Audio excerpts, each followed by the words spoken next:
Makatarungan bang harangin ang pansamantalang paglaya ni dating Pangulong Duterte mula sa ICC?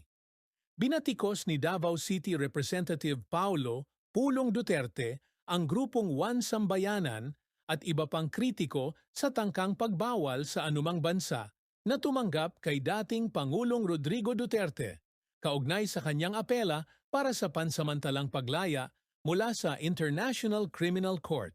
Ayon kay Pulong, kinidnap umano si Duterte ng kapwa Pilipino at iginiit na lehitimo ang kampanya kontra droga na nagligtas daw sa bansa. Tinawag niyang tambangag ang mga kritiko at inakusahan ang mga ito ng paglustay sa buwis ng bayan para sa pansariling ambisyon.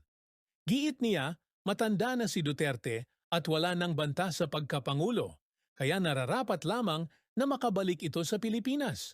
Nanawagan siyang ipagdasal ang dating Pangulo na makauwi na sa bayang kanyang minahal at pinagsilbihan. Salamat sa panonood. Huwag kalimutang i-like, i-share at mag-follow.